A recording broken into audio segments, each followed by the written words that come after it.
Di antara keistimewaan Imam Syafi'i rahimahullah taala ya. Imam Syafi'i adalah imam dalam bahasa, ya, pakar bahasa.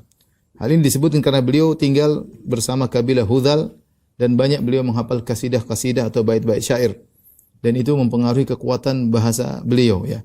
Oleh karenanya Ibnu Hisham rahimahullah taala pernah berkata, "Asy-Syafi'i hujjatun fil lughah." Imam Syafi'i itu hujjah dalam bahasa. Maksudnya, apa yang dimaksud dia hujjah dalam bahasa? Maksudnya perkataan Imam Syafi'i bisa dijadikan dalil dalam permasalahan bahasa. Kenapa? Karena beliau tinggal di perkampungan yang di mana bahasa Arab masih murni, belum kecampur dengan bahasa-bahasa luar. Sehingga Imam Syafi'i pakar dalam bahasa-bahasa tersebut. Sehingga kalau dia berbicara dan dia menyampaikan sesuatu dengan bahasa Arab, perkataan beliau bisa dijadikan hujjah dalam bahasa Arab. Kenapa? Karena beliau imam fil lughah, ya, imam fil lughah, imam dalam bahasa Arab.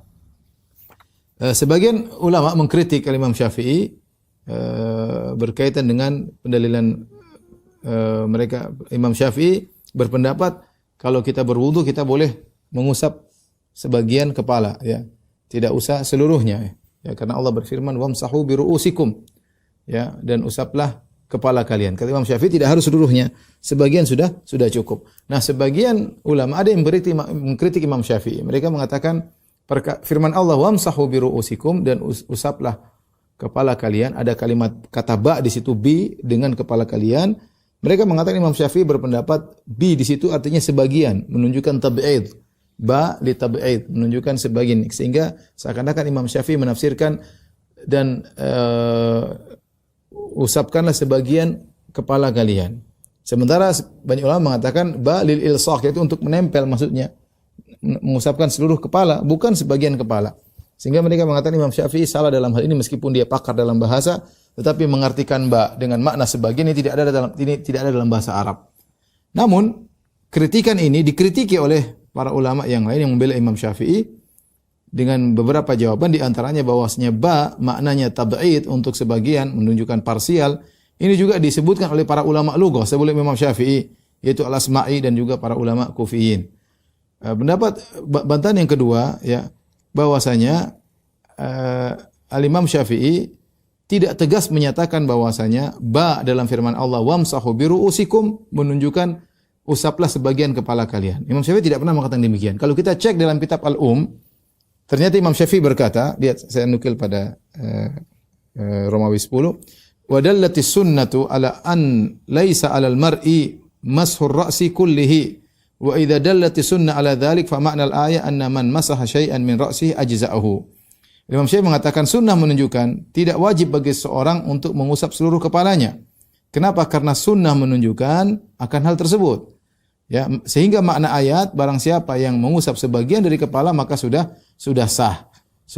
Kenapa? Imam Syafi'i berdalil dengan Nabi pernah berwudu ketika beliau memakai sorban, maka Rasulullah SAW memasaha ala nasiyatihi wa ala imamatihi. Rasulullah SAW mengusap sebagian ubun-ubunnya kemudian melanjutkan ke sorbannya. Ketika Nabi hanya mengusap ubun-ubunnya saja kemudian melanjutkan ke sorbannya, Imam Syafi'i memahami bahwasanya ini dalil tidak harus mengusap seluruh kepala. Mengusap seluruh kepala itu yang terbaik, itu sunnah, sepakat. 4 mazhab semua mengatakan yang terbaik seorang berwudu dan mengusap seluruhnya.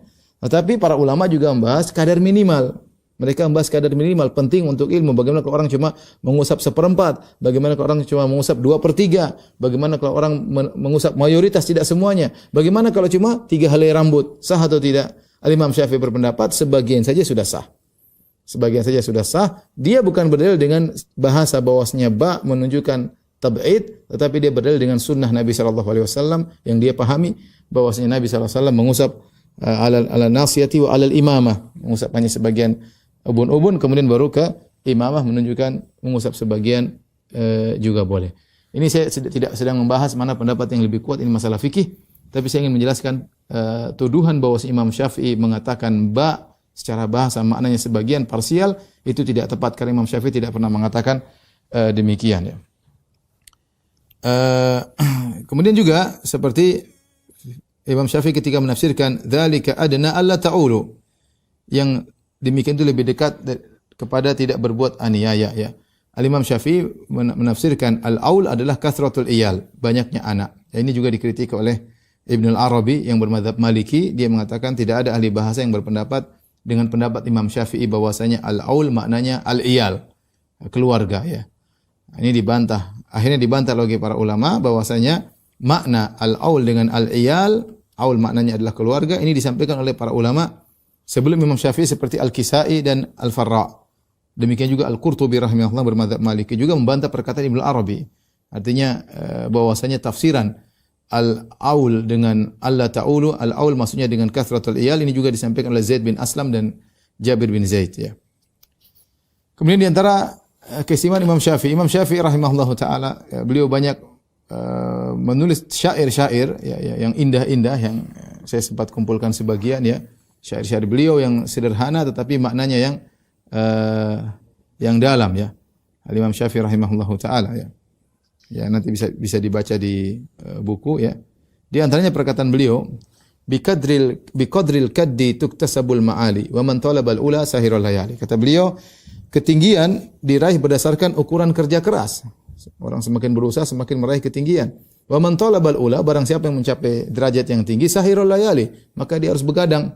Kata Imam Syafi'i, ya, harus begadang, ingin punya ilmu, ingin pakar dalam bidang ilmu, harus begadang kata Imam Syafi'i. Wa man ramal ula min ghairi kaddin adha'al umra fi talabil muhali. Barang siapa yang ingin mencapai derajat tinggi tanpa berusaha, tanpa berjuang, maka dia hanya membuang-buang umurnya dalam mencapai sesuatu yang mustahil. Ini kata Imam Syafi'i rahimahullahu taala ya. Tarumul izza thumma tanamu lailan yaghusul bahra man talaba la'ali. Kau ingin mencapai kejayaan sementara di malam hari kau tidur, ya. Ya. Orang yang mencari permata harus menyelam dalam lautan ya. Ini kata Imam Syafi'i rahimahullahu taala, dan ini menunjukkan bahwasanya beliau memberi semangat orang ingin berjuang, berusaha, harus mencapai derajat tinggi, harus berusaha, dan Allah melihat usaha seseorang. Demikian juga Imam Syafi'i pernah berkata, naibu zamanana wal aibu fina wa ma li zamanina aibun siwana. Di antara perkataan Imam Syafi'i, kita ini mencela zaman padahal aib bukan pada zaman, aib pada kita. Dan zaman tidak punya aib kecuali aib kita sendiri ya. Lantas kita mengapa kita mencela zaman ya. Baik, kemudian di antara kisah Imam Syafi'i tegar di atas sunnah dan memerangi bid'ah. Makanya beliau diberi gelar dengan Nasirul Hadis.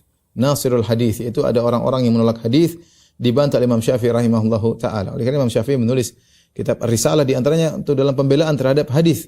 Ya, karena sebagian orang menggunakan ra'yu mereka untuk menolak hadis-hadis Nabi sallallahu alaihi wasallam. Terutama Imam Syafi'i tinggal di Baghdad. Tinggal di Baghdad, di sana banyak orang yang mendahulukan ra'yu, itu pendapat, akal daripada sunnah-sunnah Nabi sallallahu alaihi wasallam. Sehingga mereka menolak sunnah-sunnah Nabi dengan berbagai macam metode. Oleh karena Imam Syafi'i membantah mereka, bahkan beliau nulis kitab Risalah memberikan kaedah-kaedah tentang sunnah Nabi sallallahu alaihi wasallam, sehingga beliau diberi gelar dengan Nasirul Hadis, penolong hadis Nabi sallallahu alaihi wasallam. Di antara keistimewaan Imam Syafi'i rahimahullah taala, beliau memiliki karismatik yang luar biasa. Oleh karenanya seorang yang belajar dari Imam Syafi'i, dia pasti cinta Imam Syafi'i luar biasa ya. Pernah Abu Thawr ditanya ya. Dan ini juga adalah ahli fikih ya. Imam Syafi'i punya murid yang hebat-hebat, di antaranya Imam Ahmad bin Hanbal, murid Imam Syafi'i. Kemudian di antaranya Abu Thawr ya, yang juga belajar sama Imam Syafi'i. Ketika Abu Thawr ditanya, mana yang lebih faqih? Imam Syafi'i ataukah Muhammad bin Hasan, gurunya? Muhammad bin Hasan Asy-Syaibani. Apa jawaban Abu Thawr? Padahal Imam Syafi'i belajar sama Muhammad bin Hasan. Muhammad bin Hasan muridnya Abu Hanifah. Apa jawaban Abu Thawr? Asy-Syafi'i afqah min Muhammad. Syafi'i lebih faqih daripada gurunya Muhammad bin Hasan. Wa Abi Yusuf lebih faqih daripada Abi Yusuf, temannya Muhammad bin Hasan. Lebih faqih daripada Abu Hanifah, gurunya Muhammad bin Hasan Abi Yusuf. Lebih faqih daripada Hamad gurunya Abu Hanifah. Ya. Lebih faqih daripada Ibrahim Nakhai, gurunya Hamad. Lebih faqih dari Alqamah, lebih faqih dari Aswad. Sampai dia semuanya Imam Syafi'i lebih faqih daripada mereka semua. Silsilah ulama di Irak, Imam Syafi'i lebih hebat. Ya.